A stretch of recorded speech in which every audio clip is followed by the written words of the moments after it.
He's the man to do the damage. Oh! As he looks for another headshot.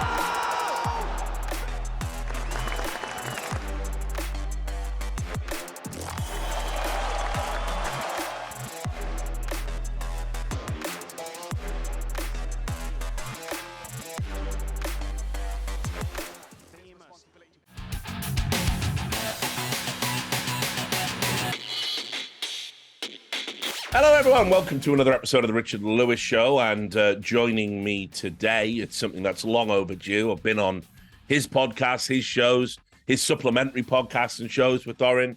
You know, we've been flirting with doing this for a while, and then we just never did it because I'm lazy and I've been in America for 5 weeks or whatever the fuck. So here he is. It is Mauisnake, a CSGO analyst extraordinaire. Many strings to his bow, one of the premier talents in the space right now. Thanks for joining me. And as I found out, I was going to introduce you as like kind of like Mr. NA, you know, carrying on like Moses's legacy. But obviously, as you've just told me, you're a Londoner now. You're a Cockney, essentially. Yeah. Actually, central London. It's a pretty big shift, I would say. But after having lived in New York for 4 years, it's not actually that different. It's just that people have accents that I can't stand most of the time. Yeah. Well, listen, I've described London to Americans before, and I just say, imagine New York, but shit. No, it's like, actually, I think it's better. I think it's really? actually almost objectively better in every sense. Actually, it's the only thing that I don't have here is the network that I had in New York. Right. But I think it's cleaner. There's less. I would say there's less air pollution. I think the weather is more mild. It's more temperate, I guess. Whereas New York gets the extremes, like really humid and hot in the summer. Sub-zero sometimes in the winter. Like London, I brought some heavy jackets over here. I don't even need to wear them ever. You know, it never really gets that cold here. No, you're very equatorial in London. But yeah, it's like, dude, you know, like the reason I would describe it as shitter is, you know, in New York, there's always like the possibility you're going to see somebody like cool, like, you know, like a band might just roll into town. Like everyone plays New York, a comedian might be there, everyone. You know, true. Does it in London? It's like, you know, yeah, right. At least, no one's getting shot on the subways at the moment. You know, that's not happening in London. Just knife crime mostly. So, yeah, I really think that other than kind of that wow factor, I'd say LA has New York beat though pretty hard on that. Where you could just go to any restaurant and you'll see a movie star or a musician and S tier, A-list S tier type people all the time. Whereas in New York, you would walk around kind of downtown sometimes, and it's like, oh, that's what are their names? Zach and Cody. You know, like some teen stars or something like that. You'd be like, oh, okay, that's unique for one time a year. Like when I spent a bit of time out in LA, you know, this is back when I was doing E-League. It's really like there's a tragic desperation to almost everyone who isn't in the show, you know, there. Like, I remember I was in a bar and you know, the waiter's asking me like what I'm doing. And I said, oh, I work on a TV show. You know, and obviously I'm not going to be, I'm coy with the details. It's like, you know, we're in the Friday night death slot and it's about fucking video games. And, you know, the guy's like, you know, over the course of the night, he's super friendly to me, really good service. He's like saying, oh, you know, I got a script. It was like some mad fucking cliche. Like at the end, I'm like, no, bro, I don't think you realize like actually like how Z-list what I'm doing actually is. And, you know, it felt like everyone there wanted in. And that was the only reason they were there in the first place, you know. So. Yeah, there's definitely, in terms of the kind of casual random interactions between LA, New York, and London, I think London people just want to be done with it the quickest. LA, they'll definitely gauge you a little bit in terms of and New York is kind of like this too, whereas is there a social climbing opportunity here by just meeting this person? So I think there's more of that hustle in America. Which, I mean, brings us perfectly to esports, the ultimate hustle industry, where it's all about connections and who you know, apparently. So look, I want to ask you about that. It's a good place to start because we'll get into some specific stuff and some less evergreen stuff in a moment. But you know, the thing that kind of like always surprises me is when new names kind of come through in the talent space, particularly in the analysis space. It's always like I never understand how you get the mainstream acceptance because, you know, I worked as an analyst before. That was like the first thing I used to do when I was brought in on hosting and then analysis and CSGO. And fans are fucking idiots. And they all say like, well, if you've never been a player, you don't know what you're talking about. But me, I do know what I'm talking about. Also never been a pro player. And I am in a position to be able to say this person knows nothing about the game. And, you know, it's like, I've been watching Counter-Strike for 2 decades, but I know nothing. But a Golden Over 2 on Reddit knows more than me. And then when somebody like yourself comes in, they go, "Oh, Mauisnake's a really good analyst." And you go, "What the fuck? Why are you giving that motherfucker a pass? Light his ass up as well, you know?" So I wanted to ask about like breaking through, and I'm sure it's a pertinent question to a lot of people because I see all these new names coming through now, and I go, "This guy's getting like a super easy ride. Like no one's breaking this guy's balls. Everyone just accepts that. Yeah, he must know what he's talking about. Look, he made a YouTube video, you know." Well, okay. So from my experience, what I did very consciously as I was coming up in this space is that I knew I wanted to become broadcast talent. I didn't really want to that badly become a player because I knew by the time I started getting into this space, even though I played competitive Source back in 2007, 2008, I knew that when I was getting into CSGO, I was kind of in my early mid 20s and I was like, there's no way I'm going to be able to dedicate the time to become a pro player because I know you need 50 hours a week every single week to just stay sharp. And that's unless you're on Evil Geniuses. Well, then you have 50 hours a week in the wrong game. So that's well, okay. And so what I did simultaneously with making YouTube content and trying to show that, hey, I can be someone in front of the camera is that I did play. I played up to the ESEA Premier level. I got up to there. I even made playoffs one season in North America. So I tried kind of showing that it's a very easy way for the layman to recognize that I know what I'm talking about, and because I played at a level, a level that has some respect. Like I have 100 maps on HLTV, for example, which is actually more than some of the older pros that played kind of before HLTV and was really popular. So I think that was a very conscious decision on my end, so that it would give me some credit. But I think the way that I got into the space was by doing incredibly analytical content where I was doing all those YouTube videos of just POV analysis. Here we go. This is every move they're making and why they're making it. And I would explain everything. So that sort of foundation that my early fans had, kind of, they knew that I knew what I was talking about, because it's like I would say things that I don't see on other POV demo reviews. I know that I was saying things that were very unique to situations that you have to have played that situation out, or you have to have known kind of the meta of why this 2-man setup works in the way that it does, even though it might feel like it doesn't make sense logically, but in the meta, like I tried to show that constantly. So that's I think important to build that foundation first, so that the community knows you're not just full of it. Which part of the foundational aspects when you were first coming through do you think was the most important in getting those, first early gigs where you were brought in as broadcast talent? Which would you say was the, in retrospect, was the most valuable use of your time? Well, I think the YouTube videos were quite helpful in building a reputation for myself.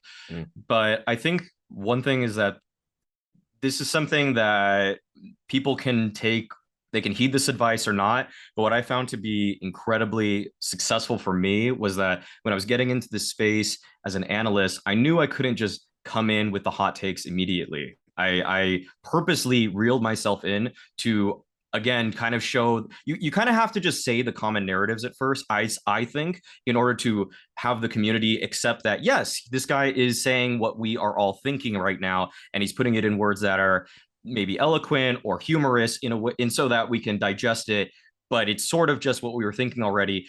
And then once you get there, you can then put your spin on things. That's when you can start building out your personality.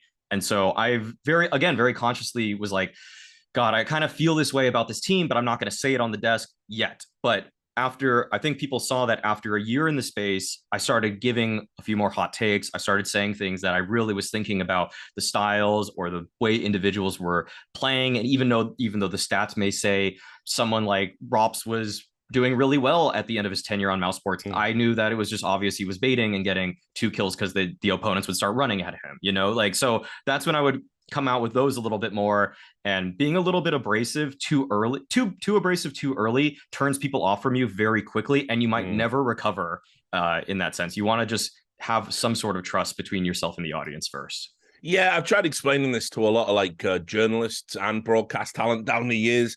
You can have an opinion. I want you to have an opinion. I think it's good that you have an opinion, but if you want it to sit well with the audience or the readership, you have to earn that opinion. Yes. Otherwise, it's just a guy talk. You know, you're no different to the person at home. You know, you're an armchair quarterback. Nobody cares. So, you know, it's super important to earn that credibility. You know, it was one of the things I started doing when I was a host. You know, I made a point at the start of shows to not just introduce who people were, but explain to an audience, you know, why you should listen to this person. You know, did that in the last major, and you know, with Maniac, made a point. You know, he's played at majors. Listen to this guy. You know, and Thorin, he's like the esports historian. He's been around longer than me even. So, you know, you listen to what this guy has to say.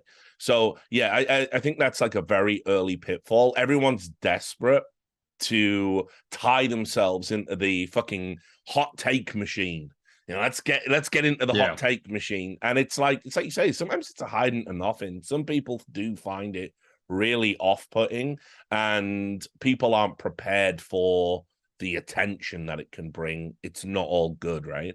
You have to earn your stripes before you just start spouting whatever comes to the top of your head. Like, or you really can't just, if immediately at my first big event at Epicenter, I just started just kind of crapping on every team that's not supposed to win and only praising, like going way too hard at people would just kind of get mad, because at the end of the day, what everybody really wants from the analyst desk is to hear their favorite player and their favorite team be praised. Like that's why they're there. And so you should deliver that to an extent, but if that's all you do, praise is meaningless when all you do is praise. Yeah, absolutely. You know, it's like if everyone's the best team in the world, no one is, right? So, you know, and that's one of the things that, you know, I brought this up before, and I bring it up quite a lot when I talk to broadcast talent, whenever we're doing a podcast or an interview or whatever. It's like there are some games where I just find the commentary and analysis so cloying and so timid that it just ceases to be entertaining. And it's like a shame, because, you know, I'll just throw it out there. You know, Dota 2 has this embarrassment of riches in terms of like broadcast talent, all different types of people coming at it with very different styles. You know, you've got like, the manic action of like, Sir Action Slacks, the kind of like very dour demeanor of Purge. You know, people like this, all different flavors of commentary and analysis. And yet that many of them are so afraid of upsetting players, so afraid of not, you know, pandering to the community, that they rein in some of their like harsher opinions. And sometimes I don't care if you're a multiple TI winner, you make mistakes. And I'm there to tell the audience that you fucked up. That's my job, you know, like, hey, you can go on Twitter afterwards, and many Dota players do this, and they love it. They do it on their streams, and they say, oh, well, he's only 4K MMR, and he doesn't know what he's talking about. And that's fine. That's the game. You can light me up for my opinion, but if you fuck up in a game in high stakes, I'm going to tell everyone you did it, and you'll just have to suck it up, Buttercup. That's where we're at. So it's really sad that there are so many games where I feel like talent are so afraid of the social media aftermath that they're not honest with their audience, you know? I would say that one thing that I can tell a lot of talent are sort of, I'd say, afraid of is just getting negative feedback from the community, because we've seen certain talent in the past just get reamed by Reddit or the community, and it actually does impact their how hireable they are in the future. But what you shouldn't be afraid of is the random individual comments here and there that are just like, oh, Maui doesn't know what he's talking about, or is this guy just speaking out of his ass or something like that? Because there's also tons of positive comments coming in, I'd say, my direction, just speaking from my own experience. But it's very easy for people to latch on to the negative ones and not see the fact that you're receiving a lot of praise. So my general philosophy for internet comments from strangers is just basically don't care about any of them. I'll thank some people if they are really genuinely praising me in my DMs. I'll be like, thanks for the words and everything. But I keep it to a minimum what I let an internet comment affect me. I even like positively or negatively, I don't let people on the internet just dictate my mood for the day. That's something that I do in a lot of facets of life, actually. Yeah, and it's hard. Like again, it's a pitfall, and I fell into it, and maybe I still do. Like I've spent the last year where I'm just not really like people always say like, oh, he's a man child, man child, TM, he's a man child. Why am I a man child? Oh, that's right. Somebody insulted me apropos of nothing, and I've responded to it, but because of the rules of the game. That social media have invented, I'm not allowed to be as much of an asshole as you are. Okay, cool, I get it, brilliant. So I've tried like extricating myself from that because it's a paradigm. You just can't win. I've used this as an example before. It's like, imagine if you were the world's best boxer. You're fucking, you're prime Mike Tyson, right? And you can beat anyone one-on-one. But you have to fight everyone else in the world in a line, and they just you can't win. You'll never win. You eventually will drop. You will fall. You will, and when you do it, everyone sees it, and then that becomes a whole other thing. It's a waste of time. So I just withdraw from that. You're never gonna make. You're in an endless popularity contest essentially, and not everyone is going to like everybody else. It's fine. You just got to kind of deal with that. But I do see a lot of, like you say, a lot of talent. They want to be liked by the community so much that they start to prize that over almost everything else. They don't want to do the job. They just want to have everyone say they're doing a good job. Right. And I can't really speak for, I can't speak for everybody on this, but all I know is that with this job, it's also, even though at the end of the day, a lot of people just want to hear their favorites praise, people like to feel emotion when they watch the desk. And I like to give a range of that, which will frustrate people. And that's kind of part of the plan. That's part of the idea now, is to make sure that I'm not one note, that sometimes if I see that people are frustrated with what I'm saying, it's probably because, one, they respect what I'm saying enough that they value my opinion so much so that this can get under their skin because they know there's a grain of truth to what I am saying. Yeah. What's the worst example of that? Because if memory serves me correctly, you've definitely had a few flare-ups with players. What would you say was the worst instance of that? Well, on Twitter, the NATO Safex incident would have been the worst, where I just kind of threw his name out there when I said, who the F, like when Twist said we were going to pick up another sub, and I said, who the F, over JKS for Katowice earlier this year. And I said, who the F did they want? NATO Safex. And then NATO Safex came at me, and he just started kind of getting incredibly offended at the fact that he said I've said his name multiple times in a negative context. I looked through my entire Twitter history. I only saw once really, and then another time because I was replying to a fan that said, should NATO Safex opt for Astralis? And I just said, no, God, no. So, I mean, I was never really targeting him before, but somehow he thinks that he makes a mountain of a molehill, and that happens. But as for stuff on broadcast or on another show, I guess, I said Nafany should have been removed from Cloud9, and for Boomich. That's a spicy meatball.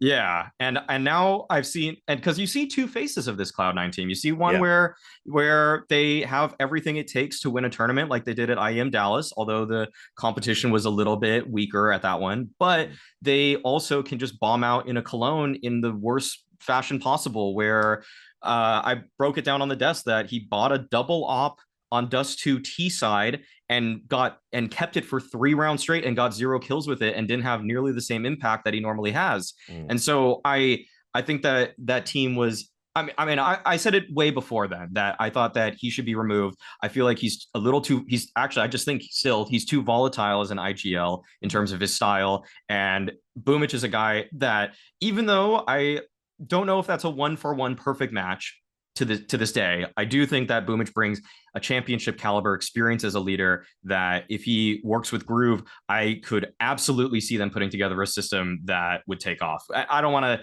focus on that take specifically though for this, but that one got me some pretty hateful messages, including like audio messages in Russian, just like swearing at me. And I was like, okay, I didn't even know you could send an audio message to someone that doesn't follow you back, but apparently you can. So. Yeah, thanks, Twitter. It was actually Instagram DM. Oh, thanks, Insta. Brilliant. Yeah. Why not? Why not create more vectors for hateful rhetoric? Some guy just yelling in another language at me. Yeah, perfect. But, all right. Oh, but you get used to that. You remember you're British now, so there'll be lots of that when you're bumping into people in London, right? So look, listen, just on the NATO thing, because I did have that down. I'm glad you brought it up. That was actually a really great example of like player privilege for me, because let's be real, NATO Safix barely qualifies as a player in our world. Like, that's real talk. Like, you are a streamer that, because you're to put it nicely, you're affable to other pros. What Richard Lewis would say is you lick pros' arseholes. You are given opportunities that you really don't deserve in terms of like just your play caliber, and it's like he called you out for doing things he himself has done. Like, remember, he's like saying, well, you shouldn't look at my statistics. Yeah, I totally get why you're making that argument. They fucking suck. Yeah. I have a great, I'm really good at back rubs on it. Like, who gives a fuck? Like, you know what I mean? I can only judge you on what you do with an AWP in your hand. So he's doing that to you, but then you look at some of the things he said about his, fellow pros, like saying, do we really know Alexi B's a good IGL? Right. Let's look at these statistics. Thought we couldn't use statistics, homeboy. Where are we at? So, and like, what really annoys me is that, like, I remember when that was blowing up on social media, and it's like there's tiers to this, and basically when you're broadcast talent, for some reason, your opinion is below that of like, Reddit pleb. And I don't understand it. Maui does broadcasts. He hangs out with the players. You all liked his YouTube videos. Why is he not entitled to this opinion? Why is this the bridge too far? But it was. And Nato's a nice guy. No one gives a fuck. No one cares. So yeah, I really thought that was like a great example of kind of what you're up against, which is this extreme player privilege where players can call out other players. It'll blow up on Reddit, but the camps will be roughly equally divided. If an analyst or a host or a journalist calls out a player, good fucking luck, my friend. You're in for, batten down the hatches.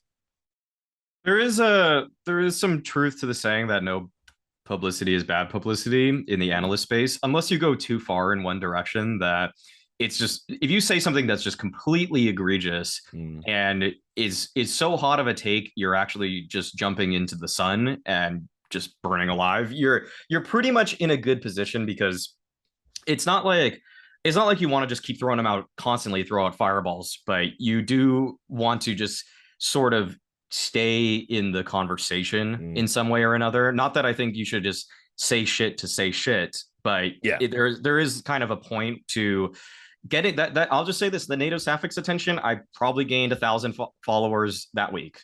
So it works. It does work. And those people, I noticed in kind of the commentary about me online afterwards, there were a lot of like my position as an analyst was a lot more polarizing. Some people started saying they love me, and a lot of people were saying this guy is an ass and he doesn't know what he's talking about. So in all honesty, I think that's a win. I think I wouldn't, you don't just come at somebody there's no way, for example, I could say anything like Kerrigan is a bad IGL. Is he really doing anything, or is it just his stars? Like, that's when you just go off the deep end and you're just throwing yourself to the wolves. But there's something sounds like pimp. I mean, you could put that out there. Like that's Should we now be saying that maybe simple is the problem? Like, come on, Jacob, man, right. come on. I know what you mean. I know what you mean. There just needs to be nuance to it, and reasoning behind. You need to be able to explain why you're saying this. You can't just say it. So, when would you say you realized you had your feet under the table, so to speak, and you were, you didn't need to kind of engage in any, cheap chicanery to get attention, to get eyeballs on you, and to get gigs? When did it really sink in that you were an established part of the furniture, so to speak? I would say that once I started getting into talks with, I guess there's a few stages to this where I kind of saw my career leveling up. One was when I was in the DreamHack circuit and the Flashpoint circuit, and I made enough that year in 2020 that it just did better than any other year I've made money in my life. I was like, okay, that's a point. That's a point for me. But then once I also started getting in contact with Blast in the following year, and there was kind of a long discussion about wanting me on the broadcast, and then it finally materializing, then I kind of said, okay, I'm in bed right now with every relevant TO now. I'm getting hired by, at the time, I guess, ESL, Blast, WePlay, and what was Flashpoint. At that point, it just felt like, okay, I'm a part of the circuit now. So I guess that was, to say seriously, really felt confident in my position in the space, sort of like early 2021. I'd say really everything's felt like it was coming together. So that was roughly like all of it. Basically had to be like a year of doing events, essentially. A year and some change. Yeah, I mean the Flashpoint one was kind of like, I don't know, man. Like I really lament that not working out, and people are gonna say like, oh well, you would say that they're all your friends, and no. I mean, when that was being founded, I distinctly said to everyone going in, Duncan and Monty and stuff, I'm like, everything, like, face it, are like fucking Midas in reverse. You got to be super careful, like, getting into bed with them, because for whatever reason, organizationally, they always seem to find a way to fuck things up, and they got along, even stuff behind the scenes people don't know about. They do, that you like. They were, for a period of time, like one of the first like startups that was successful, but they hit a point and they went beyond it, and they stopped being true to what they were. I remember working their early events in Milan right at the start of CSGO. It was great. Real good, vibe to it. But now they, when they started swimming in the deep waters of being a TO, I mean, like the major, for example, and these things are just disastrous, pit stops in the history of the game. So I told them, like, listen, you got to be mega careful here. Like they are associated with failure. And then when I saw the organizations that were coming in as founder members, I was like, these guys kind of feel like tourists. They're not going to commit to the bit. And then obviously, within 3 seasons, the league's gone under. And it's like, we'll talk about the teams and the impact it had on the space in a moment. But for me, the first tragedy was, it was a really good incubator of like talent, like, it was a bunch of new people, fresh faces, a few old ones sprinkled in there, doing cool stuff. The content was very high level produced. And I don't know, man, I really, I wish it had been around a bit longer. I wish it had established itself a bit longer, so we could have seen more of that talent and where they could have gone to in that environment. Yeah, I have to agree. I think that some of the things that Flashpoint did push the industry forward pretty significantly.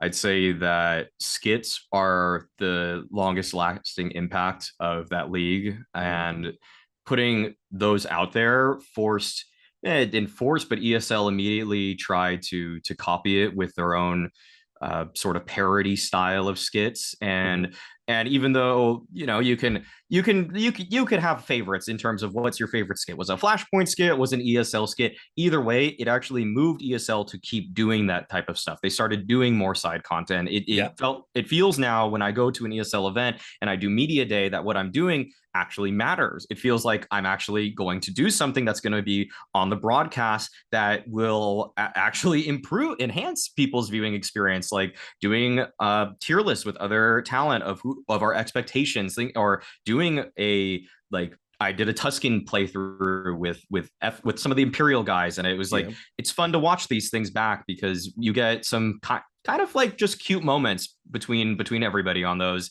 And if Flashpoint didn't put that sort of idea forward, then we might not have shoulder content, and it might be surf and chill on every break. And as soothing as that is, I would actually probably play if I just had a big flat screen in my house and I just had nothing to put on. I might put on surf and chill, but I'm not trying to always see that in an intense tournament where I want to see constantly. I want to hear more thoughts from the analysts. It's basically an extended death segment when you get those sort of side content pieces with myself, Maniac, Yenko, Moses going over who do we actually think the championship favorites are. Yeah. By the way, so I think surf and chill is abominable content and shouldn't exist. I think it's actually terrible. I think it's a screensaver. Yeah, exactly. It's terrible. It looks cheap. I don't know why any company in their right mind would sort of put that on in an ad break. I'd rather the ads, like just like for real. Like, but anyway. So look, there were like some really good moments that kind of came out of Flashpoint. I really liked the feel of it. Like you say, the shoulder content was really good. The skits, we got to know about broadcast talents' personalities through the show, and it had this nice kind of loose feel, the way that they were constructing their I guess analysis segments, although sometimes it wasn't analysis at all. It was just hang the fuck out, and I liked it. I really did. Now, do you think, in retrospect, the kind of, elephant in the room for it was like, oh, it got shut down because of the pandemic. It was definitely the pandemic. If only the pandemic hadn't happened, Flashpoint would still be here. I think that's bullshit. I don't believe that. I feel that there were just, unfortunately, some participants, some partners that weren't committed, is my read on it. And I don't know. You were there. Obviously, I think you did. Did you? No, I did all 3 seasons. Yeah, you did, right? Yeah. You did all 3 seasons. So obviously, you are inside kind of the spaceship as it's coming apart at the seams. So tell me about it.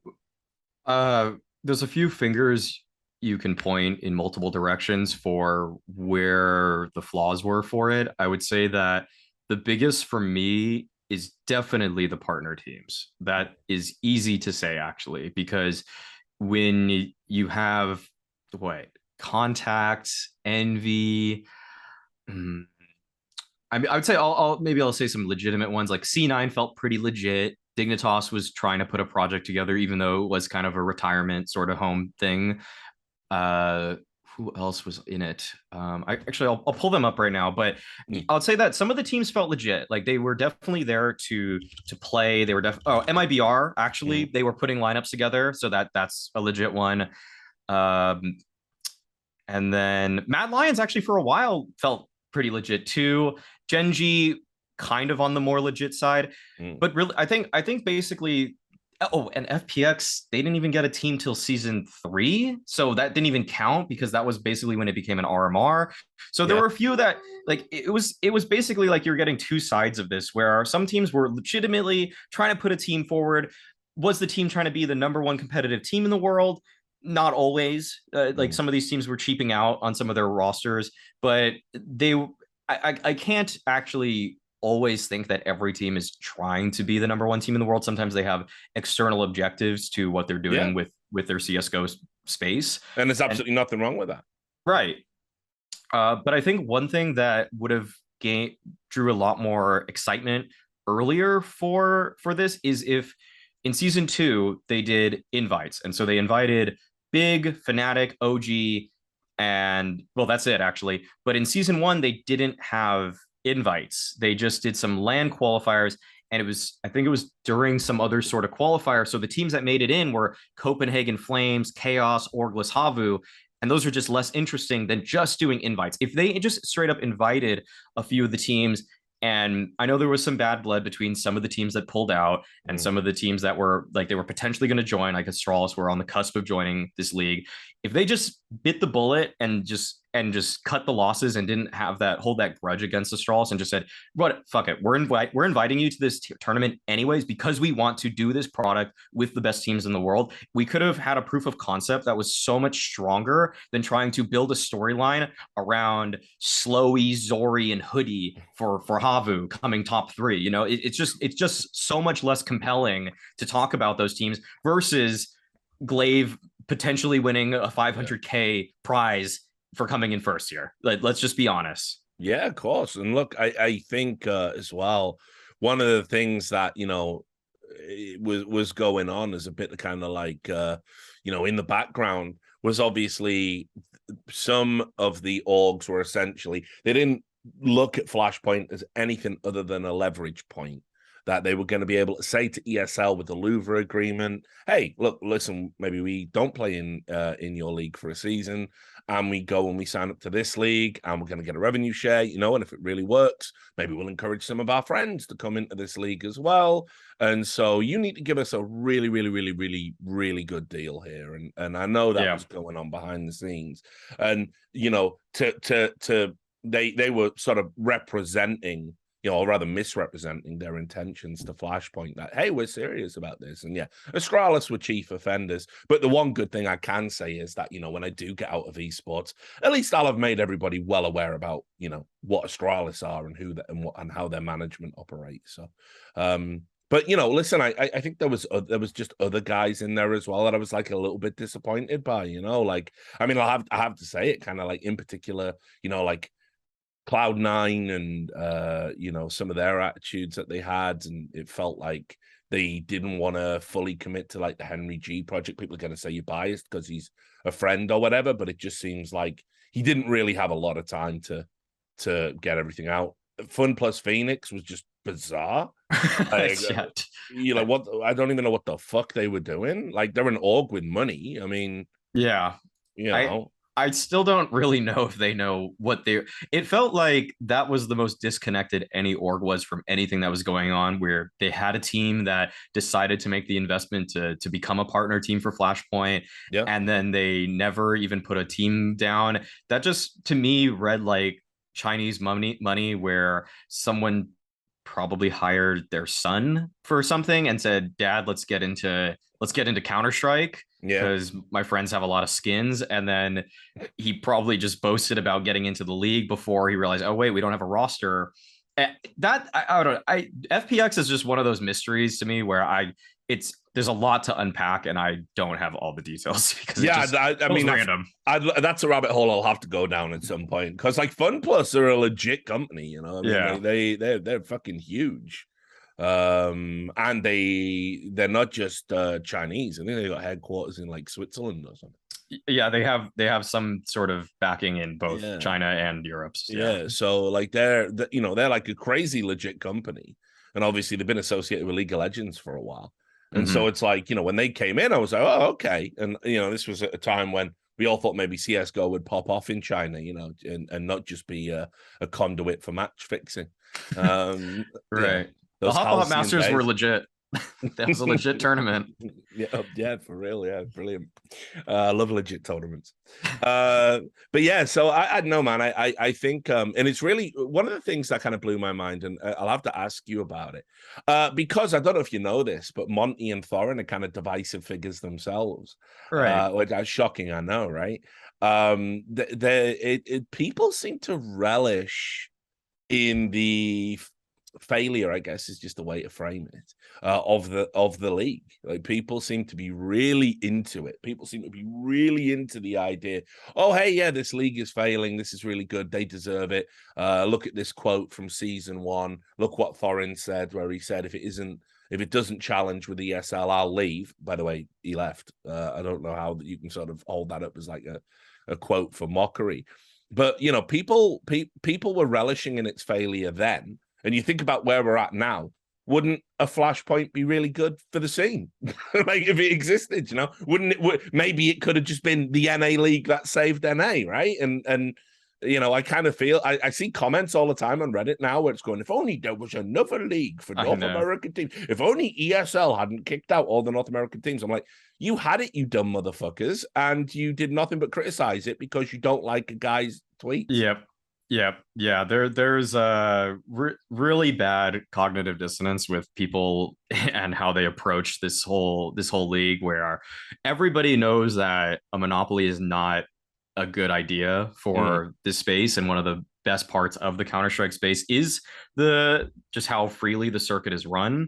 I guess freely in air quotes, because it is pretty much carried by Blast and ESL. There's a little bit of space, but either way, it's kind of a symptom of, I think, also this space where it kind of brings us back to the NATO Sapphic sort of deal, where everybody is so ready to just defend so devoutly the players, but then they need somebody to hate. And what Monty and Thorin do is that they're really good at being the lightning rod and just taking the hits because people want to just dislike somebody. They want to have a villain, and they play that role so well that it's given them a lot of fame. People love them for it, but some people can't actually put away the fact that that the talent space is a show. The talent space is we're putting on a little bit of a face or a facade to just make you entertain and give you something to latch onto in terms of narrative. So they actually wrongly believe that their hatred towards Thorin's opinion one time about like a player is actually just like, I have to hate him now. Like it's like people that can't, these people are the people that can't just have a civil argument with anybody who believes in the opposite side of the political spectrum. They can't actually have a sit down with them. They have to be the ones that just jump on the common just buzzwords and just attack them with basic rhetoric, as opposed to actually constructing their arguments well. Yeah, and you know, like I say, they could have pivoted. This is what I mean. It's like it's just nobody. It felt like nobody wanted to do it. Nobody had any confidence anymore that like NA could essentially be salvaged as a region for Counter-Strike. You know, you had all the orgs shut down their CS teams, citing the pandemic as a reason. You obviously had the emergence of Valorant and people going across to that. You had, you know, like real talk. I'm gonna say this. You can correct me if you want. I feel like the history of esports globally is basically North America being early uptakers in every game, really setting the pace, and then as soon as they are challenged and overtaken, they run away from the fight and go play something else or quit. You know. It's that I could see that actually. Yeah, I think that's actually a pretty good assessment in terms of especially how the Valorant space is developing right now, where it felt like Sentinels were the best in the beginning for the first 7-8 months of that game, and then now Sentinels is basically a stream team. So yeah, it's there's definitely, I see some truth to that. I don't really with CS right now, it's tough for me to make that assessment in terms of where it's at, just because there's so few resources for North American players right now that I hate to do anything that throws them more so under the bus. But there's like I'd say losing Pro League in North America is definitely the biggest hit to them as a space. Sure. And look, I mean, listen, I'll get this in just while we're on Sentinels. It does make me laugh that North American, you know, orgs and players are so fucking addicted to clout that we all had to pretend Shroud was like killing it. Like, just embarrassing, bro. Like, come on. So yeah, I totally get where you're coming from on that. I think this is kind of this is a little bit of a tangent, but in terms of how just North America and mostly the USA suburbia operates, it's very tough to actually feel like you have a productive or constructive social network in your nearby neighborhood or area. And I think that fulfillment really is much more apparent in Europe, where it's just better designed in terms of infrastructure. So you usually are going to have people in your area that you're close to. And then in NA, like some of these guys just don't really have a great friend group in their area, so they attach themselves more so to clout, which is kind of a substitute for having actual deep, strong friendships, because you just feel like the constant notifications on your feed of everything you say getting 100 likes is a substitute for actually having a friend to put his hand on your shoulder and say, how are you feeling today? Yeah, listen, they do that loads in Valorant. It's kind of, and I've made videos about it. I have noticed it creeping into CSGO a little bit lately. Listen, I don't care. Like when you do that tweet, like, man, feel so sad, played bad and lost the game for my team. Please love me, strangers on the internet, please. And it's like, dude, like, just walk away from the keyboard. Like, just go for a walk. Yeah, just go for a walk. Like, do the Escobar fucking Narcos meme. And just fucking chill the fuck out, take a deep breath, rally with your teammates, and get back to practicing. Like if you go on the internet with that stuff, right? On the one hand, you will get sympathy. Like, sure, like people will go, "Oh yeah, but you played super. You're the king. Common W." And everyone will be like, "Yeah, you feel good," but you are opening the door to something that's going to kick you in the fucking nuts at a time when your nuts are already swollen and tender. You know what I mean? And it's just like, just don't do it. It's not going to help you. But yeah, it's like, man, the whole thing with NA and how we got to this stage, like you say, I it starts definitely with the ESL, like just unceremoniously kicking everyone out. It's mad to me that like ESL just get a pass for that. Like, it's so crazy with the community. Like, well, guess you can't, the Chris J approach. Like, guess you can't do nothing about that. Like, we could have been pissed off. It would have been a start. Like, so I want to talk about that because, like, obviously, again, I know you're invested in NA. You've played. You know a lot of the pros now, the few that are left and haven't moved to Valorant.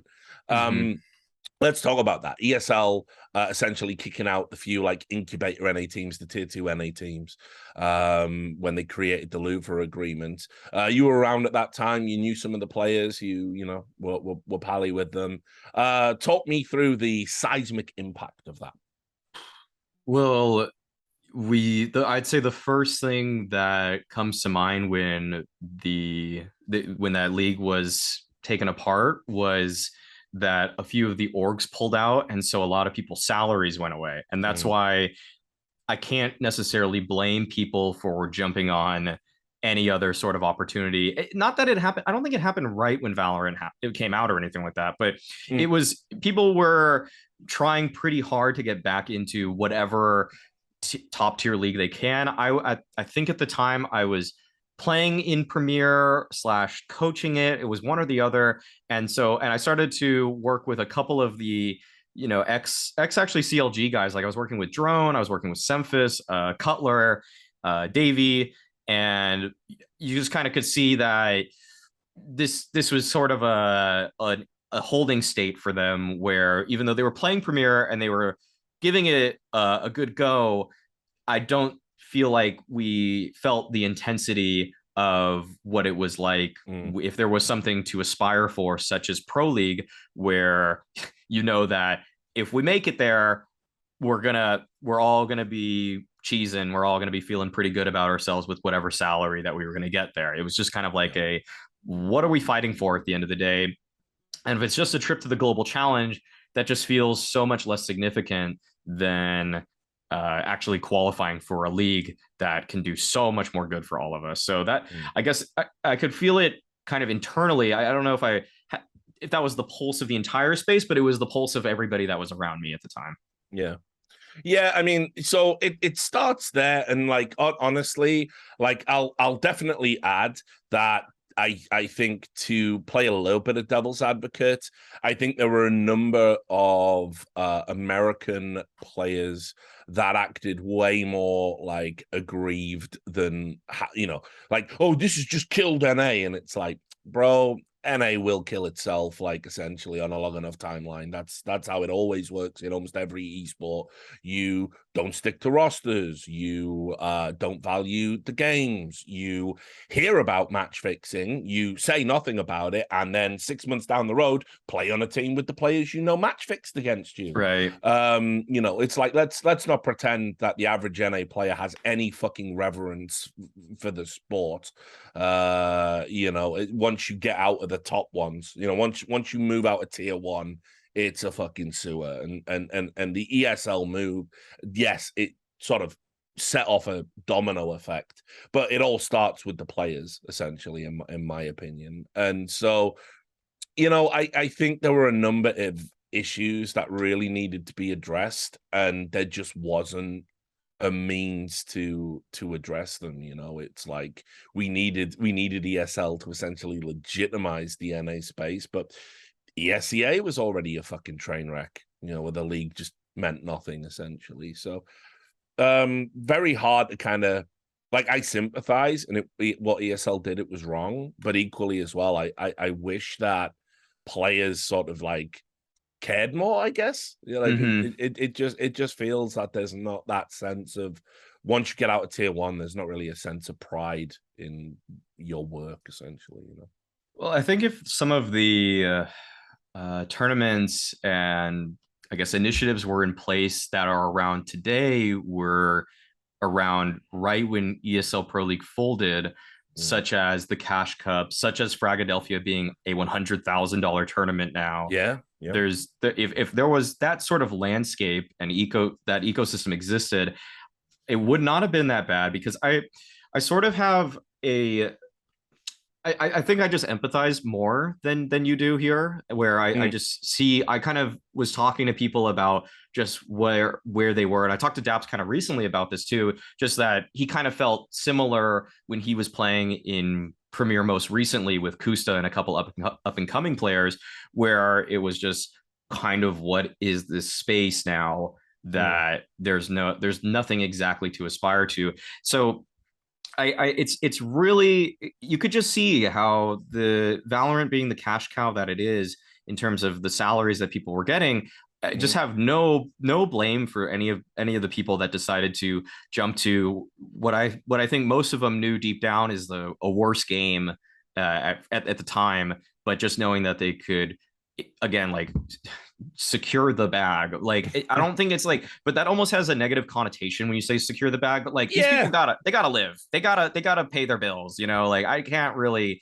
I know that a lot of people that get into esports are probably fortunate enough that they have a very supporting family, or one that gives them a lot in terms of just letting them stay at home and just play games all day. Like, so some of these people probably have a little bit more leverage on that side in terms of how long they can hold out, but some of them don't. And so some of them have to start making some money, and they have to, especially if they escaped like a situation at home where they had a family situation that was not helping their mental health at all, or a detriment to it. They need to have a way to fund themselves, and without the lack of like a social security safety net in America for unemployment, it's like the comparison I always make to people is just that, like, Denmark gets so much in terms of how, like, you just go to one course a semester and your life gets funded, and that's why you can get a degree while you're a pro player or a semi-pro player, and you can just keep going at it for so long. Whereas in America, good luck with that. No one's giving you handouts over there. Like,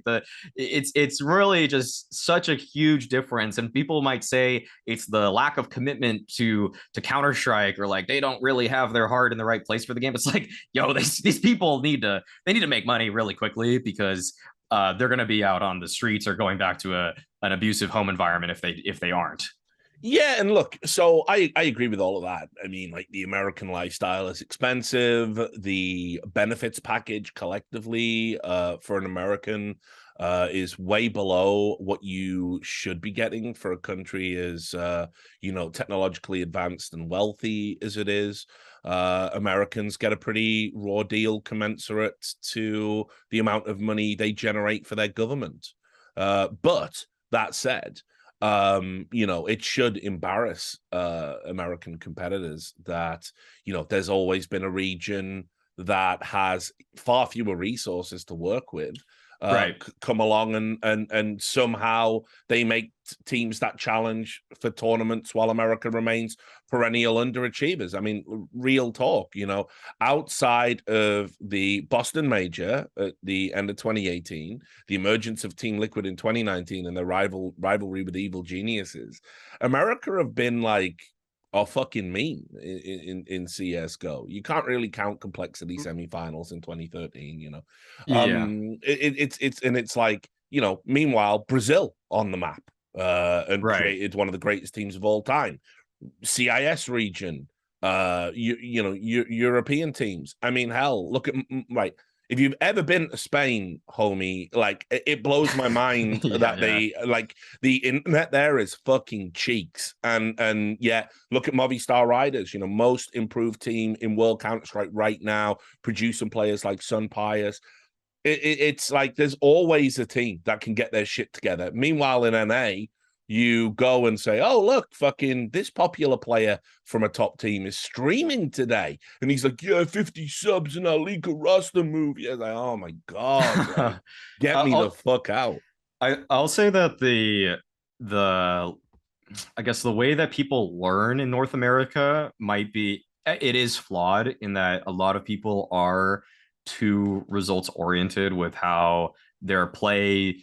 It's not airtight. Like, I'll put it like that. Whereas Brazil were surprisingly able to come up from not too much and develop a play style that ended up actually being competitive on the world stage.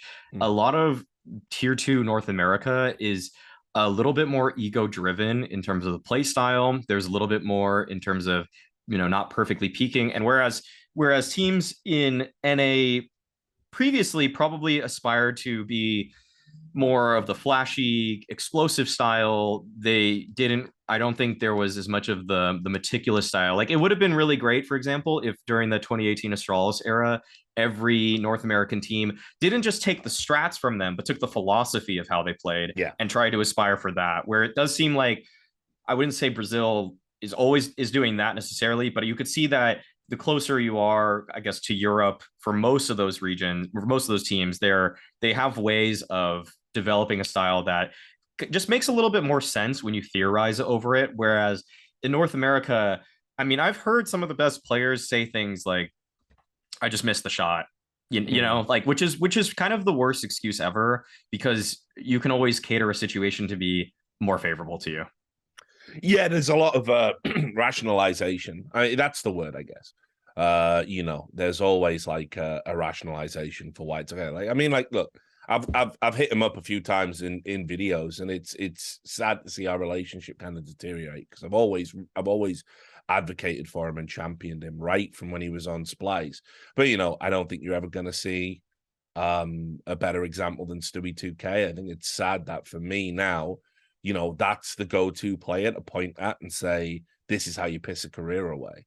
Because, this is a guy that, like, had a phenomenal play style. Everyone accused him of cheating. He got called up to the bigs relatively early in his career. Such was his prodigious talent. He was, instrumental in their major win when he was on Cloud9. You could see his passion and his drive there. Obviously, with the stuff with Skadoodle as well, gets to Liquid, forms, for me, the greatest NA team in CSGO history, and is an instrumental part of that. And then somewhere along the line, ego, wanting to be a leader, wanting to pick the team, thinking his philosophy about the game, and everyone around him is enabling him, to do this like fucked up crazy shit. There's another word for NA, enablement. Like, everyone I talk to on Team Liquid, Stewie's really good at micromanagement, man. Like, he's going to be the best IGL. If you just give him, like, he's not got the chops for it. He's not got the temperament. Like, what you see in your tiny little bubble means nothing in a macro sense. And so, and then, you've got him, like, basically going to EG. He picks his team. It's trash. He's trash. And everyone's just giving him chance after chance. He's even by his own admission, I stopped trying in a group stage game because we couldn't qualify. What about the other teams that can, you piece of shit? What a fucking absolute disgrace to the sport to say that. You've just insulted every other pro. It's fine. He doesn't care. And everyone's going like, yeah, well, look at it from his perspective. He wants to win. It's like, he's fucking given up, man. And he's 24 and he's one of NA's greatest. And now he's happy streaming Valorant. Yeah. Because it's like, bro, like what a fucking shame. And I feel that like he is the quintessential. He's the spirit of NA in esports for me. Like that is how I would sum it up. That's what. Yeah, that's fair. That's fair to say. He does sum up a lot in his own play and his own persona.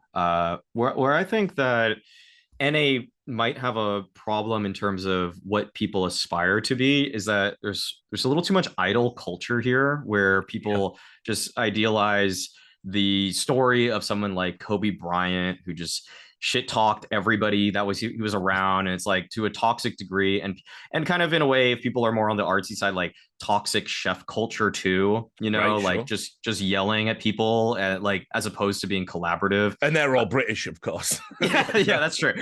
I guess that maybe trickles down to UK CSN too. I don't know. Oh, but that's why listen, for all I point at NA and laugh, I mean, I am hyper aware of why the UK doesn't have a scene. So right, and it's just a little bit.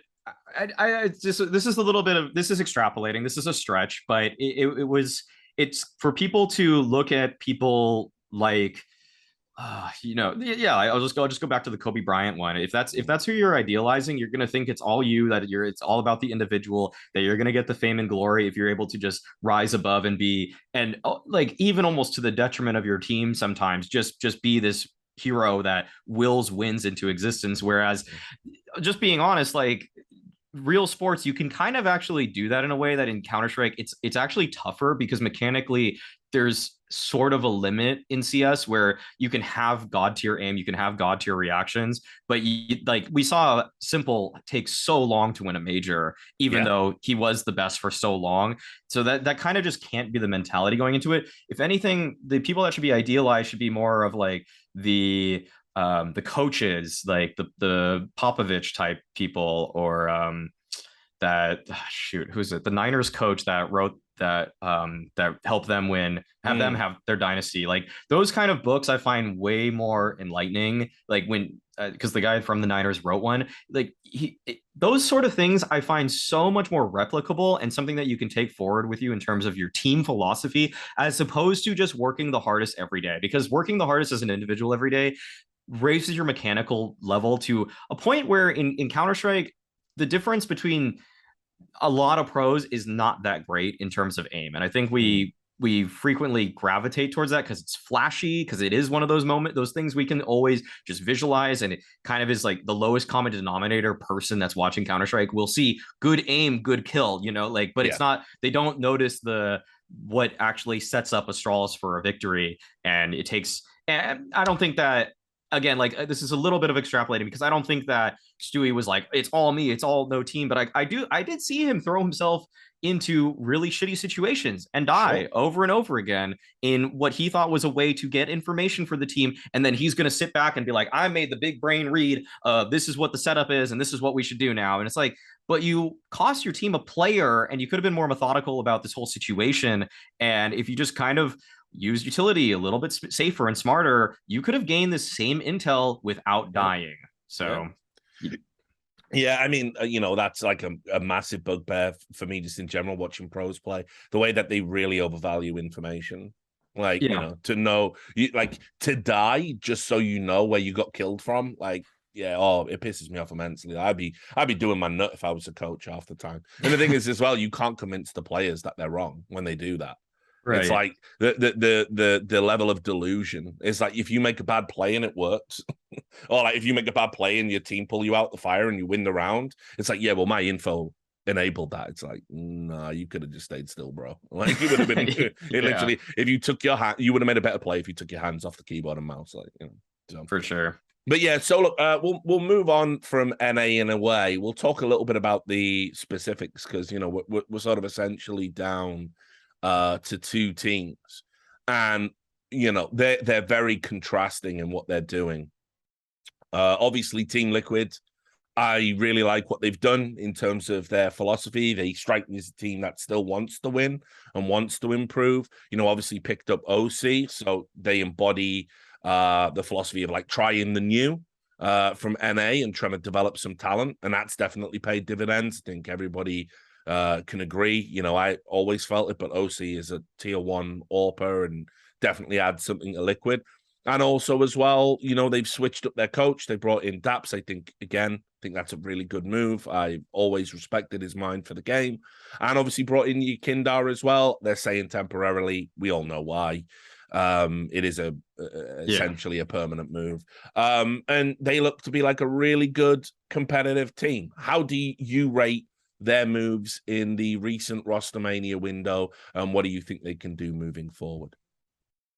Well, if I'm being literal, the recent Rostermania, I guess they didn't really do too much, but I mean do you want to like?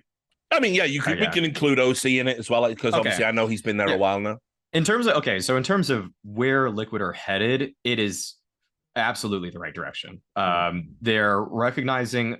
It feels like it was such a problem, and we saw that just so obviously demonstrated in how the first iteration of that EG lineup was composed, that NA players have a really bad eye for recognizing that this guy is ready for the jump up, or even if he's not, one of us is not. Like there's a little bit too much gate. I would say NA had a problem with gatekeeping, where people were incredibly insecure about their position.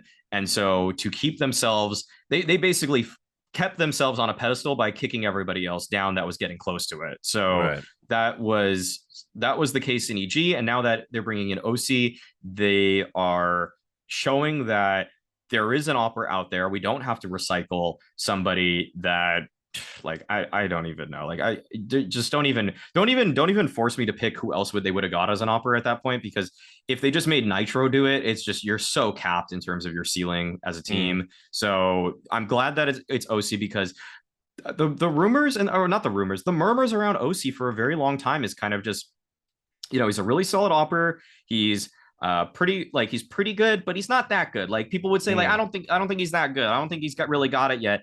But if you look closely, like, he showed so many flashes, so many glimpses in a lot of these at premier level where he was consistently towards the top in terms of statistics, but he wouldn't run away with it. Like, the thing with Junior and OC was kind of like, Junior would impose himself on tier 2 games much more than OC would, where OC had a style that with eye test and with just kind of knowing the theory, like strong game theory for Counter-Strike, he was playing a better style, because the way I framed this very early on was that OC, even when he was going overseas with Cloud9, like that roster with Floppy and JT, you would watch him play tier 1 teams and he would take 7 shots in a round, like he on CT side, which is tough to do. It's really hard to construct 7 shots as an AWPer when every piece of utility that a tier 1 team is throwing against you on their T side is to get you off of angles. So I was really always impressed with him, because sometimes he wouldn't hit all the shots, but now he's hitting a lot of the shots. Now like all the style of how he played was there. It's just kind of getting the reps in to actually now have the muscle memory necessary to hit shots that he wouldn't hit before. And now he's kind of tearing it up for me. I think he's really very strong. And I've been saying this for a while. And for Yekindar, I think that's just a match made in heaven, because Elige was having to do so much of the heavy lifting in terms of entry fragging for that team. And it also felt like they weren't really coming up with the freshest style. Now Yekindar's doing the entry fragging and he's helping them develop their style. So and this is all being pieced together by Daps, Nitro, Yekindar. They're putting together a really comprehensive picture in terms of how they want to play the game, which actually, to Shox's credit, they gave him so much plaudits in terms of he was helping us theorize about the game. How do we want to play 5v4s, 4v5s? How do we want to tackle these different situations in the round? And I think that they're taking all of it and combining it right now to what is the strongest Liquid we've seen since the since the Grand Slam. I don't think there's really a stronger Liquid that's came out in the last 2.5 years looking after that. So this is great for me. I'm a fan of it all. And obviously on the other side of the equation, you have the strange clusterfuck that is Evil Geniuses. I, for the life of me, can't really figure out what they're doing. And so just to explain it in case people aren't keeping abreast of these things, they have a pool of 20 players, and it's 15. Is it 15 well, 20 now? well, it's 20 if you include the girls team. Oh, okay. Which, but 15, I mean, whatever. Right, it's okay. A pool of 15 players. Yeah. And they seem to just make lineups on a whim out of them, and they keep swapping people around, and I don't know what's going on. They obviously had a recent outing at the time of recording this with Blast. They look terrible, which probably surprises absolutely no one.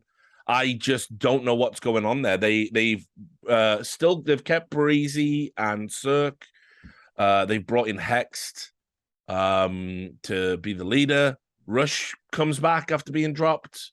They got Neelan, this Kazakhstani player who, like, again, nobody was really raving about him before he got picked up. So I just don't know what Evil Geniuses do. I wish they would stop. I've said that. It's like everyone goes, oh, but Richard, Evil Geniuses being in the game is good for NA and good for. No, it's not at this point.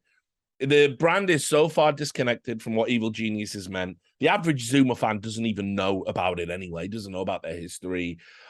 This team is a mess. It is a clear waste of money for me, and it's sad. It is sad to see this brand limp through these tournaments with disinterested players and atom smashed lineups that make no sense to me. Am I being too harsh? Well, I'll take a little bit of the other side of I do think that them putting resources into the North American space, even though completely undeserved in terms of results, there's no reason that they should have this many people under payroll. But to fund it is almost giving a little bit of injection in the arm of NA. But because in some ways, if Breeze and Cirque and a few of these guys weren't under the EG payroll, they'd probably also be in Valorant at this point. And so it's keeping them in the space, but they're just not doing anything of note at all. So that's the biggest indictment on this whole project.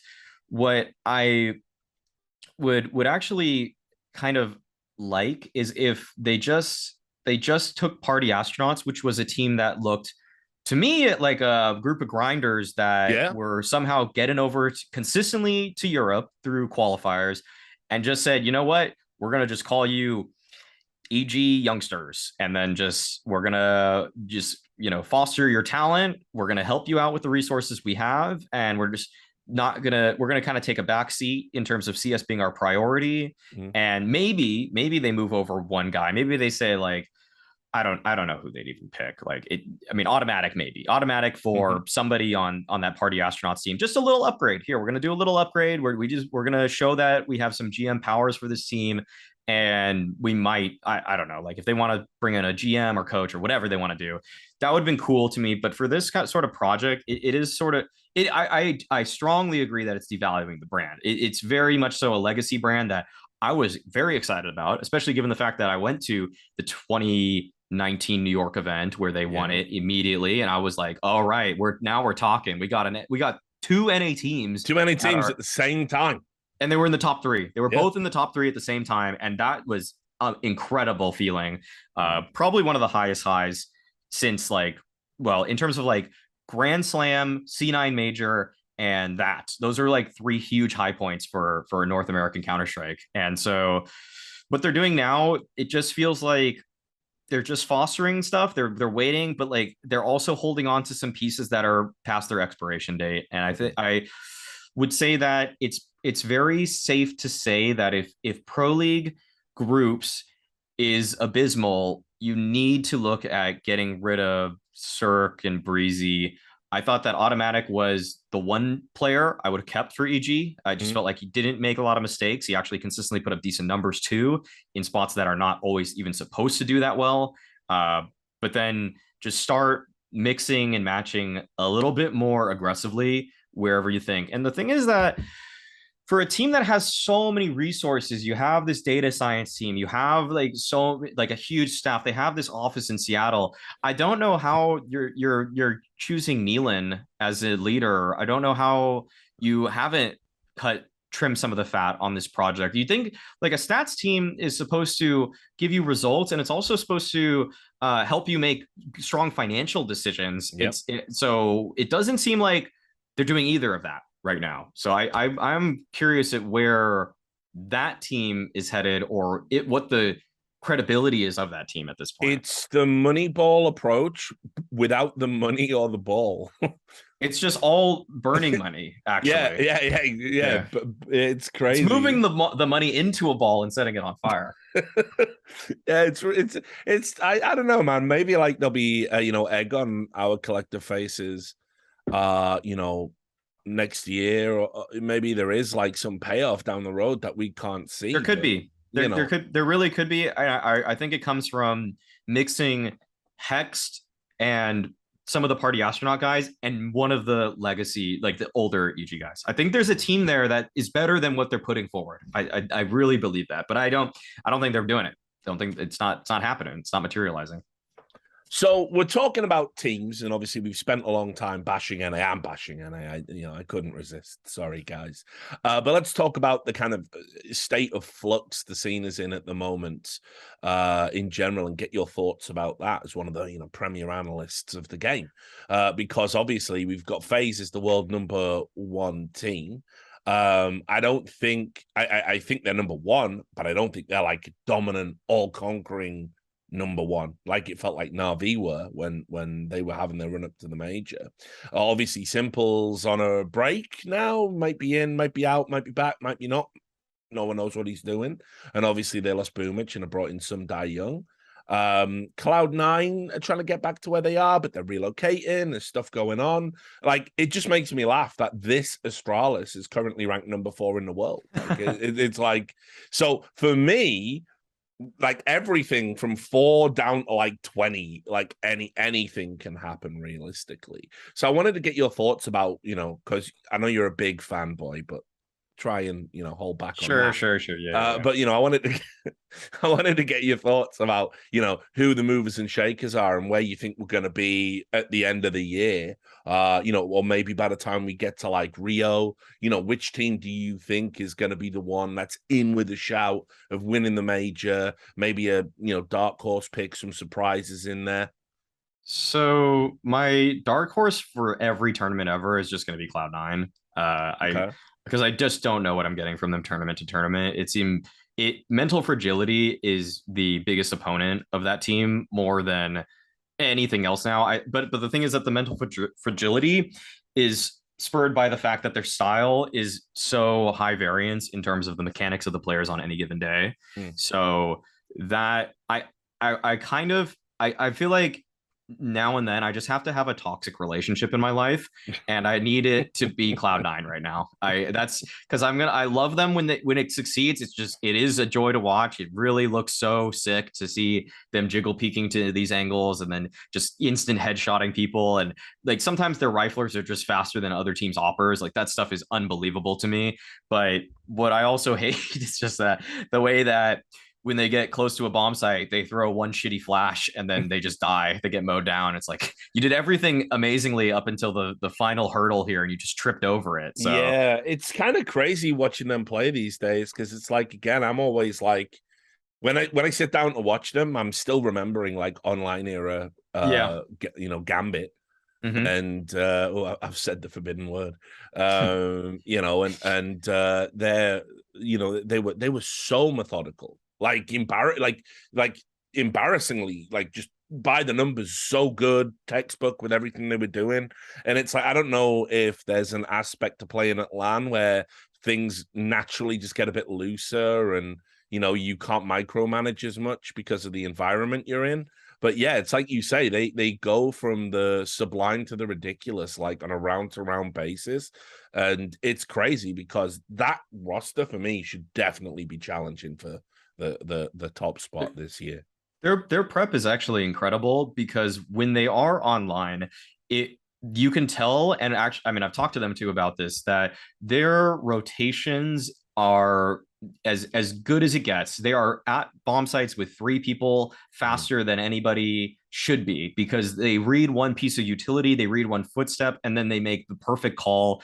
And what I've talked to them about is that when you watch their comms videos, which you have to auto translate on their page, actually, I don't think they do them as Cloud9 anymore. I think they did them as Gambit, and I watched a bunch of them. They would say they were just so quick with how they needed to talk and in situations.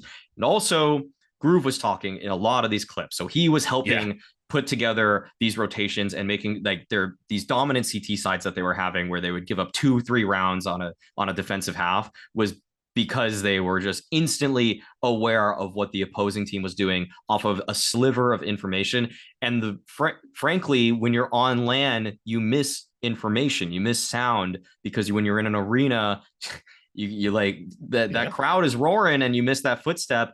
And that's why it's always kind of jarring to switch from studio CS to playoff CS, because it's like, how did they not hear him? How did they not hear? Like when that twist drop happened for FaZe versus Navi, and they're like, how did I heard him through my headphones when he dropped. It's like, you weren't in the arena with 12,000 people yelling. Like, shut up. Like, I don't care. Not like, to mention as well, you can't hear the comms. Like, people might be going, blah, blah, blah, blah, blah. People panic, like, you know, and they're jabbering on. And, you know, this is why comm clarity is like some of the most important shit ever, because you will miss sound cues. I've seen it. I've been behind teams when it's happened. Right. Back in the day in Source, like, you know, and people are like, how the fuck didn't you hear him? It's like, I know. Like people are screaming at each other, you know, it's fucking crazy. People not understanding that you can't hear a single drop footstep on a building that's to your left when you're electronic in that situation just shows the lack of how some people are. They're just so disconnected from what it's actually like in that environment. Not that I've even played on these stages, but you just have. I mean, you just watch some of this footage back, or you're just in the arena as a spectator and you just hear it. You're like, how could you possibly catch that? But that's something that's holding Cloud9 back. That's how I'll put it. But then there's no excuse for the fact that sometimes they fail in studio environments, like at the RMR versus Imperial, where they just choked. Like I've never seen anything like that. It was hilarious. It was so funny, actually. I was just laughing. But I guess looking at some of the other parts of the landscape there, you want to talk about who else should kind of be on the come up. I'd say that Vitality is an easy pick. That's one that should just be a straight upgrade. Yeah, the Spinks move. I know they looked a bit back and forth, you know, at Blast, but the Spinks pickup to me is like, I imagine that's going to be sensational business. Like, there's a number of moves that really excite me, like Ents. With Sun Pius and Valde in there, I think they're one to watch now for real. I think they're going to catch people by surprise. And like you say, I think Spinks going to Vitality is like fucking, you know, blockbuster move, right? It's money, because the common counterpoint I heard about Vitality getting Spinks was that, well, that doesn't fix the structure. Well, guess what? Getting 4 to 6 more kills per game out of the same position is a huge fix. Yes. Like that's better than structure sometimes. If you just get a much better player for that spot, it's good. It's a win. And so yeah, I rate that move pretty highly. And even if and I kind of also think the thing about, like, because I've also heard the idea that eventually they might replace Apex and move Magisk to the IGL. Yeah, that keeps getting like whispered about, you know, in the background. Right. I think the thing with doing that, if you're Vitality, the org, is you lose a lot of the French identity that gives you your fan base right now. And so as a move external to what's happening in the server, that's kind of hard for me to see them wanting to actually do that, unless they get another French player that's well respected in the space. Because if they just get, I don't know all the best players in France right now that are in tier 2, like Hadji or something. I'll just throw that name out there. I know people say his name, so I have yet to do my own research on that guy. But if they just brought someone like that in, I think it loses a lot of the personality for Vitality that people have come to love. Because even though Apex is sometimes a bot individually, he is like him doing what he's doing is actually assisting in Vitality enough. And do I think Apex is like a top 3 IGL in the world? No, but I actually think he's like a top 6, top 7. I think he's pretty much up there. Like I'd actually kind of rate him pretty close to like a Tabson level in what he brings to the team. He might like I think maybe just marginally worse than Tabson right now. So yeah, like, I mean it's hard because obviously I've watched Apex all of his career, and you know you think about him as that entry fragging monster he used to be, but when you're in IGL, shit's different. Like it just is. And listen, I wouldn't fuck with this roster at all. Like I wouldn't change anything right now. I personally feel it's one of the great underachieving rosters. I've got to hope that Spinks is going to be the missing piece in a jigsaw puzzle. Because like I think Ziwu deserves better, you know. Like I want to, you know, when Vitality made these changes, you know, they were the second best team in the world, you know, and everyone was crying like, oh no, like it's so sad to see all the legends. It's like, you made the choices, motherfuckers. Like I don't want, why the tears, you know. It should have took them to a level they've not quite got to yet. And so I think maybe Spinks can be like a catalyst for that. And again, at Blast, I know they had that, like I know they threw a game against Astralis essentially, like had a great lead in it and choked a little bit, but I think overall they look way better already. Like I just think Spinks is at the ground running, you know. I also just simply don't put the most stock ever into BO1s immediately after the player break. Yeah, frankly. Exactly, dude. Like best of one coming back from the player break. Like that really actually made me overestimate Vitality the last time around in the spring groups at Blast. Yeah, that's right. Yeah. Vitality just smashed people on their CT sides. It looked like, oh my God, they're putting the French people on one side of the map, the Danish people on the other, and it's just flawless Counter-Strike happening. You know, they're like, but then wow, they've outbrained the communication problems. Oh no, what a scary team. Yeah, and then we all see what happens 3 months later, where it's like, oh, they have a hard time getting 9 rounds on CT side. So yeah. That's just right. So here's one for you, because it's like it's been quite a negative. You know, we've had it's me. I always have a tendency to focus on that stuff. I've got to ask you about G2. I've got to. I got to do it to you. Sorry. Okay. You know, I know it's probably gonna take us to a place that's not gonna be part of, what the fuck are they doing, dog? Like, come on, like, tell me I'm wrong. I think they've had a fucking nightmare in the transfer window. I think they've like fucked up their squad so badly. So the way I frame this, and I did like a little HLTV guest feature thing. Yeah, I think because you defended it, and that's why I wanted to talk to you about it. I saw it, and I was like, defend it from who? Everyone's like, oh, JKS, Hooksy needs to call up to the big leagues. Like, no, he fucking doesn't, guys. Like, so with JKS, I'm a fan of that over Jax. Just flat out, he plays a lot of the same positions CT side, and he's just better. He's just better. That's going to help them a lot.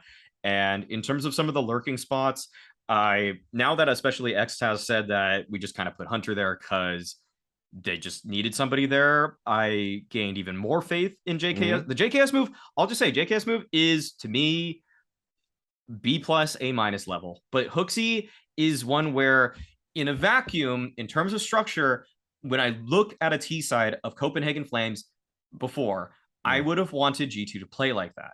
But what I would not have wanted is I wouldn't have wanted Hooksy to be the 5th player on that team. Like, it's like, as an individual, he is too weak. He does call a loose enough style that gives autonomy to the star players, which actually a few people really rolled with on Copenhagen Flames. People like Yabby looked really good. People like Zyphon actually looked very good. Roy was a bona fide star for that team for a while, and yet I just don't want. I like, if they could just transfer the style and bring in someone that's a little bit better at fragging. I think this team would be in a much better place, because I think Hooksy, even though I said style, yes, player, no. So this to me is like kind of a C- move, because I also think that the style. Wow, only a C-? Holy shit. Okay. Yeah, because would you rate it worse than that with Hooksy? Put it this way, right? It's clear to me that there was some beef between Xtaz and Alexi B. Like, I don't think it's Nico, by the way. And also, it's giga cringe that your build-up to the first competition after the player break is all about Nico is nice guy. Nico, like, can we talk about the fucking team and how you're, like, really inexperienced, like, tier 1 IGL is going to make it, like, say anything, but, like, no, Nico. In the 7 months I have observed Nico, I can make a determination about his past career. It's like, fuck me. Like, guys, like, you know, like, the fans are already, there's trepidation among the G2 fans, and the G2 fans, they're one of those like really like crazy fan bases that's like super passionate about their teams and wanting to win and stuff. So there's already trepidation among them. You need to be saying stuff that's like alleviating their apprehension, because they're going to get on this. They're going to get on Carlos's back. They're going to get on this team's back very, very quickly. So I wouldn't have come in like Nico is a great guy, you know, and it's like, it just wasted everyone's time, but whatever. So anyway, for me, I think the JKS move is going to flop. I think JKS really overrates himself. I feel that just based on, you know, if you're sat on a bench for 18 months and you're getting offers and you're going, yeah, not you though, not you. I know. It's like looking on Tinder for that perfect 10. You know what I'm saying? Like that's what JKS was doing for 18 months on somebody else's fucking dime. Right. And like, you know, Jason Lakes and Messioso and all the guys at Complexity are going, please. And people are going, it's crazy that no one wants to pick him up. He was on a massive fucking salary, like an embarrassingly large salary that Complexity should never have played. It broke all their salary structure to do it. It broke their philosophy to do it. They just really thought he was going to work. The team imploded. JKS absolutely played a part in that. I don't care what anyone says. And so what? You're turning down the likes of OG and stuff like that because you're so good. And then obviously the FaZe thing just catapulted the fucking stupid Reddit hype into the stratosphere. Threads every day about how he's the best player in the world. Anyone who picks him up will instantly be top 5 in the world. And it's like, bro, like, what, you think he's not sat there reading it? But like, oh yeah, I am the fucking shit. Like, he didn't need any encouragement, by the way. He's just spent 18 months saying no to teams in the top 10. Like, he didn't need any encouragement, Reddit. You've made a monster there. And I'm telling you, it's going to get in his head. Like, all players are like this. Like, you know, he has massively disappointed. Yeah, it's only 2 maps, but he looked terrible, you know, out at the Blast. And I'll say as well, like, Hooksy, this guy's clueless. This guy's clueless. There was one round in, who was it? They were playing Mirage, where he was trying to get out of Tetris. And he was just running into flashes and just running around and then running backwards and then running back out. And then it's like, bro, this is like a fucking matchmaking game right now. What the fuck are you doing? Yeah. As an individual, Hooksy's he's not it. He's not it. He's well below what you need as a 5th player. Like, this is like, some people were flirting with the idea in the last year that your IGL needs to be kind of like not dead weight anymore. And I actually that idea has kind of been flirted with for the last maybe 5 years, especially when Fallen came in and started just fragging out when LGSK had their sort of thing. They were like, this is like the dream of this is like the future of CS, where the IGL is calling and he's fragging out as the opper, you know. And Hooksy's like, we're going back like 10 years right now, where it's just this guy. This is like MSL basically. I would even go. I'm not even as good.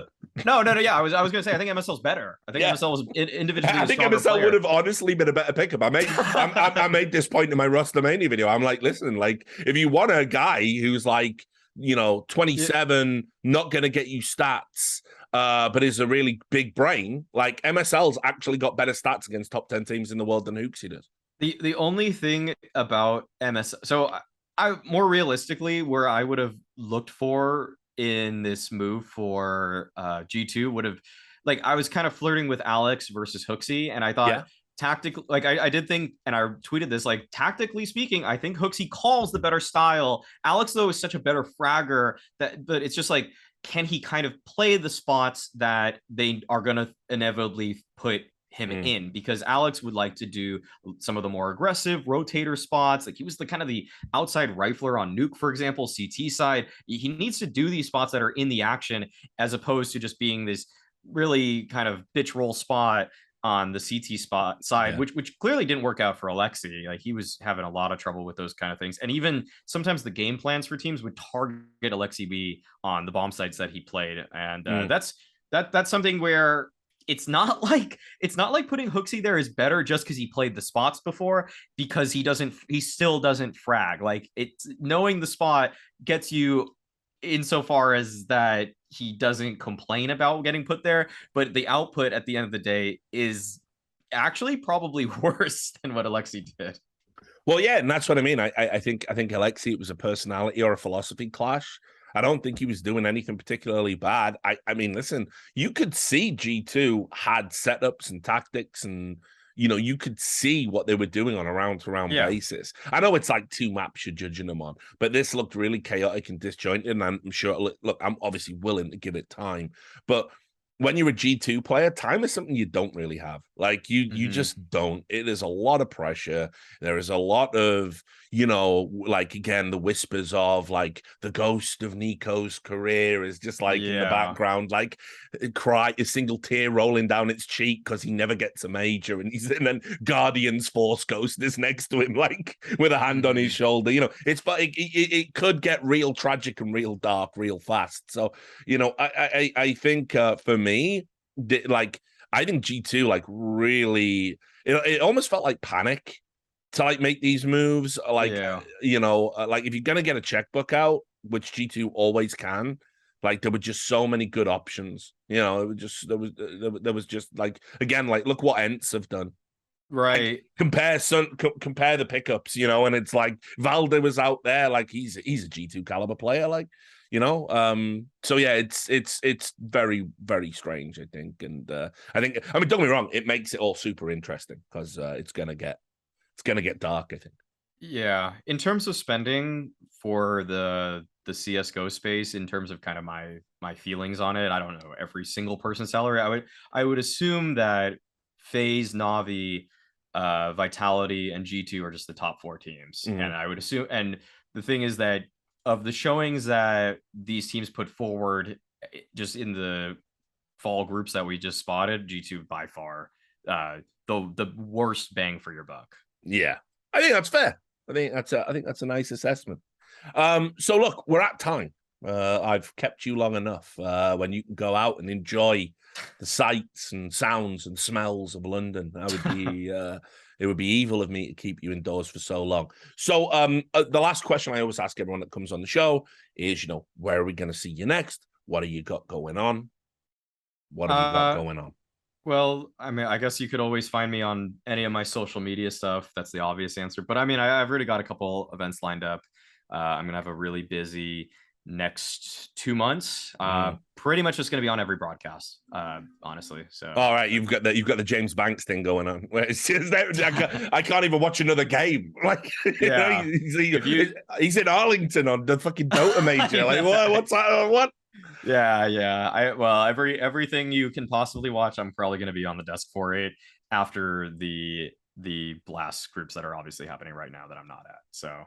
Well, look, I look forward to being sickened by your ever-presence. That's the thing, though. That's the thing. Like, I've noticed once you start doing the grind, once you get going on the grind, people just start thinking you're boring, even if you're still delivering the exact same. Yeah, I know. They're just like, Maui again? It's like, come on. Like, I just got here. I got here like a year ago, guys. Like, how are you going to say that? Yeah. So, look, it's always a pleasure to talk to you, brother. And I'm glad you're having a busy 2 months because, you deserve it. It's great to see good people, get to the top of their craft and, sort of gatekeep and look after the scene. In 10 years from now, maybe you'll be doing it for another generation, and the circle of life. It's amazing. So thanks so much for coming on the show. That was Mauisnake. You know him, you love him. You'll be seeing him for the next 2 months on all the shows, but do go and show him some love on social media. Follow him on all of his things, whatever the cool kids are using these days. And obviously do tune in for another Richard Lewis show like this one, but with a different guest. That's the format. I don't know who it'll be or when it'll be, but make sure you tune in anyway. And until then, take care of yourself. Bye. He's the man to do the damage. Oh! As he looks.